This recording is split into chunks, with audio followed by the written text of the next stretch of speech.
Good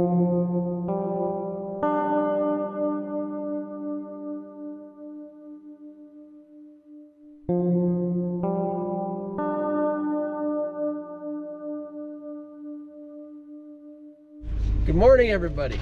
I want to pick some mushrooms. So we're going to scout the burn from a new angle. We're heading down Ethel Lake Road, and we're going to be passing by a burn that I picked 3 years ago, and we're going to try to hike in along the edge of that burn to where the new burn ended.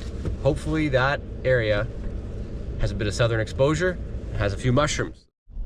So we're just driving down the Ethel Lake Road, and we're almost at a section where the old burn is that we picked 3 years ago. Here it is. This is the old burn in 2020. You can see what's happening as it regrows is all the deciduous trees, mostly willow, trembling aspen, birch. They'll all start first. We're going to be trying to hike in through this old burn and to get to the new burn. Now it's quite a ways in, and we have to cross a creek, so we're not sure if we'll find a crossing on that creek. I have crossed it before, but that was when the water was lower. So it's a bit of a mystery right now whether we'll be able to get across it. And the burn's another kilometer past there. So we know where it is. We can see it with the drone. It's over that way. We just got to get there.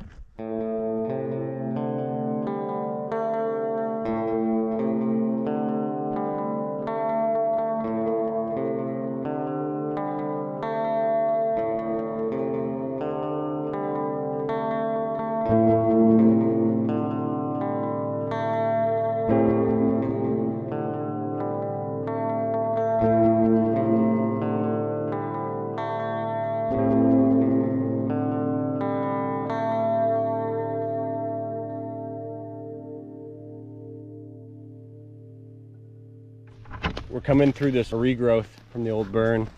Here's a good example of how thick the moss can get sometimes. It's about 2.5 feet, maybe 3 feet to the very top of this mound. So all of this is just a big growth of sphagnum peat moss and different plants, and it's the primary component of muskeg.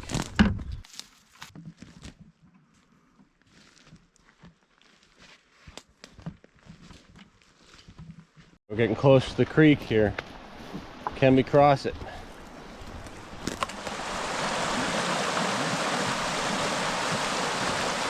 Too wide to jump.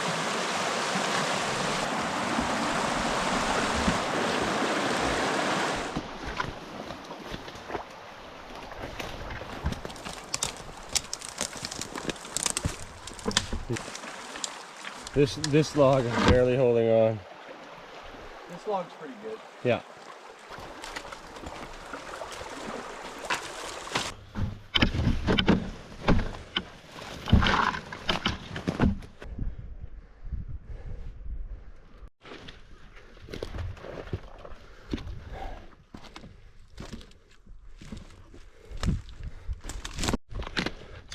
And for anybody wondering, we've walked through more than 1 kilometer of this old burn now, and there are no morels.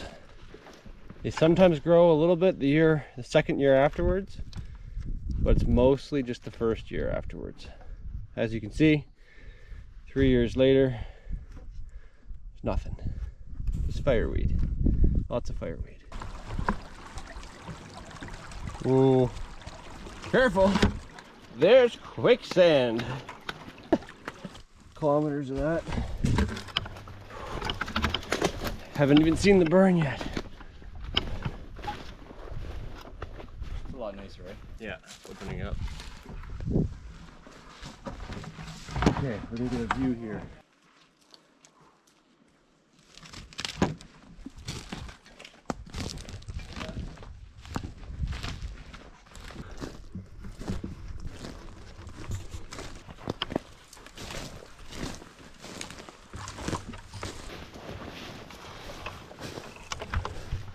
We're currently walking in a place where very few people walk or have walked. You can see the burn just through the trees there.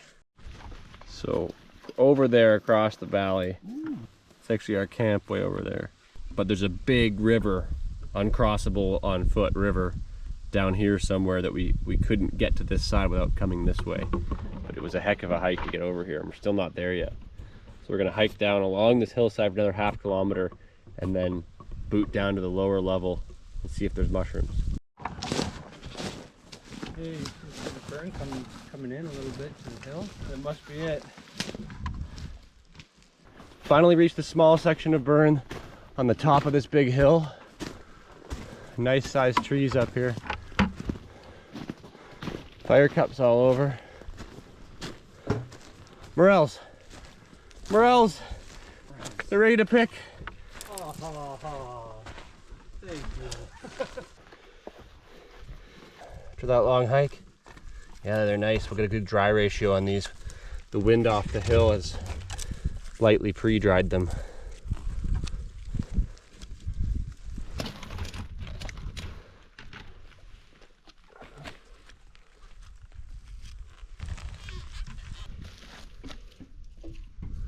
Some nice ones coming up here. Some big ones. Some really big ones. This is full southern exposure. That's why we walked this.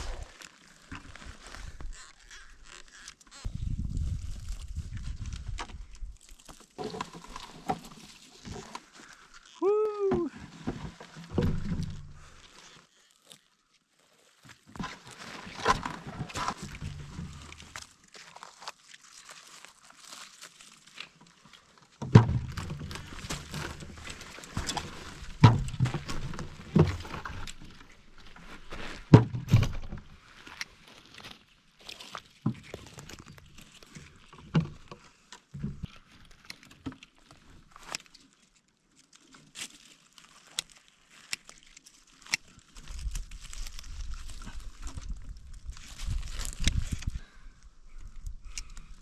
Just skim through these.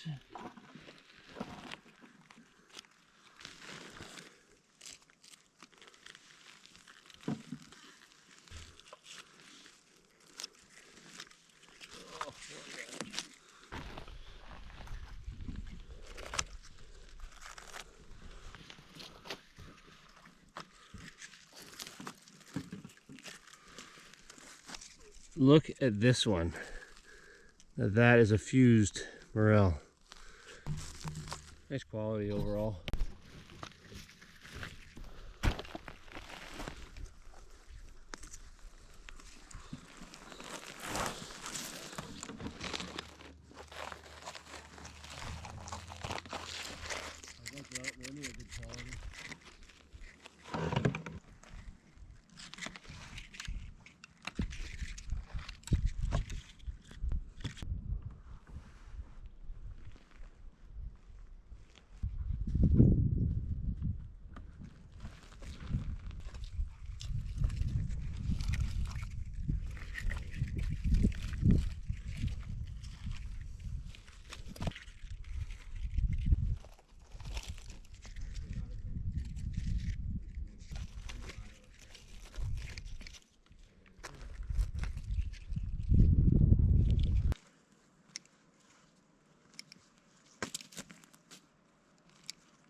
It's not loaded, but there's definitely some, and a lot of them are a good size, which is nice. We've been having to skim through small morels all week, so picking a few bigger ones is really awesome.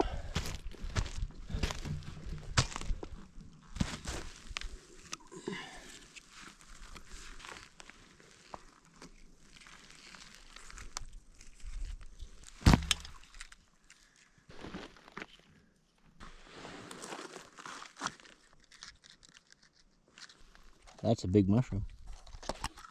Oh.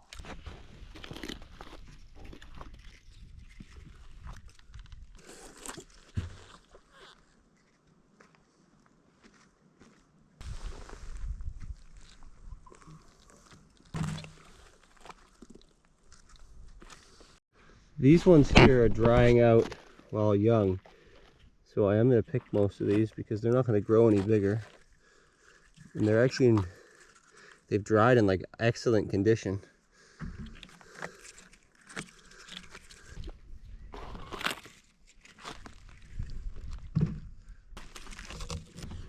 I've seen discussions online whether or not there's a pink morel. It's actually not its own species though. It's one of the early burn species. It's either septimulata or sextillata, and they can be a number of different colors when they fruit, depending on what they're growing in and so on. That's the current scientific understanding. That was only discovered maybe 10 years ago. Let's pick this guy. Oh, that's a chunky one. You can see I'm actually going to cut into the cap a little bit. It's even pink on the inside. See it? So down below us here, there's this huge pond, orange needle top trees, into a big flat. And there's another pond in that distance, so we really want to check this ground between the two ponds. So that means we got to climb down this big hill.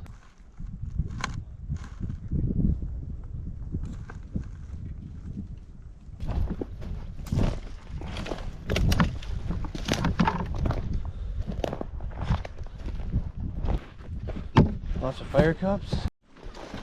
A little dry here. I need to get to where the pond drains. So I got a few morels, not a lot. It's basically only morels on the top of the hill where the extra sunlight was hitting, right on that cusp of the hill. And it was much warmer up there when we were sitting there. So not a great harvest, but it does give us the confidence to say that we're just waiting for some warmer weather. Now we gotta hike out of this bush.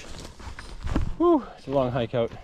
Here's a big squirrel house, squirrel chew. Decades of chewing on the cones and spitting them there. And it just grows and grows. They store the cones down inside those holes for the winter. It's going in. It's cold.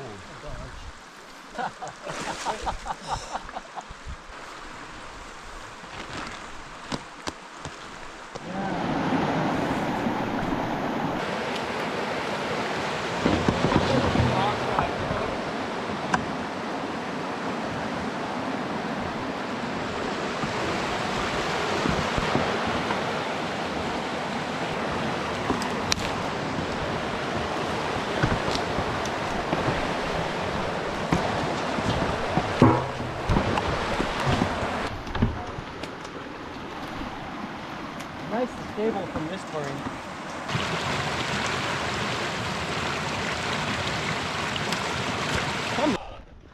We're almost back to the road. Look at all the fireweed through here. We are back at camp and we are going to weigh up our finished morels from last episode. So they are finished drying here. There's quite a few. These are all done. All the early black morels. So we'll get a dry ratio on these. It was 127 pounds, I believe. If we get 12.7 pounds, then we've hit par. Anything better than that is a big bonus for us.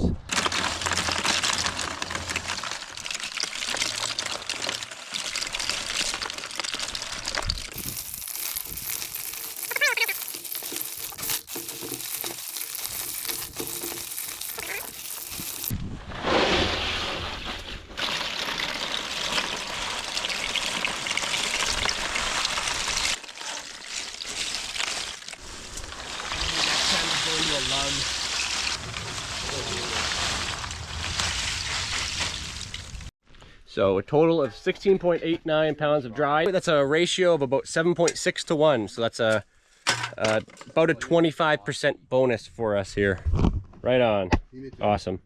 On tonight's menu by Chef Randy, we've got the New York style pork, couscous with butter and garlic.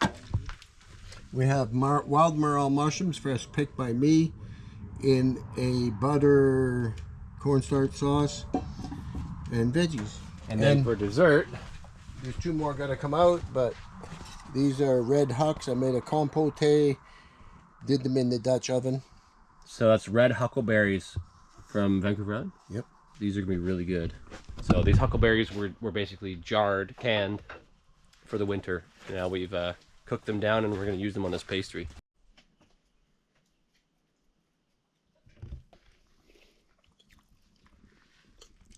Mmm.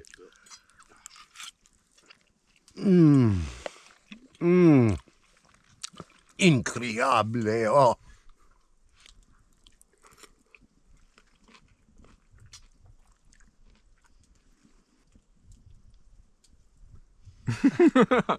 For dessert. Oh, that smells good. You know, making pastries in a campfire in a cast iron oven with coals. In the middle of the Yukon? You can't complain about it. Yukon, Canada, eh? Well, the last couple days were kind of harsh. A couple long walks and not very many mushrooms. But tomorrow we're going to go check out a new burn in an area that I've picked before, and I did really well there last time. It's in a really cool location. That'll be in the next episode. And it is over near the silver mining town of Keno, Yukon.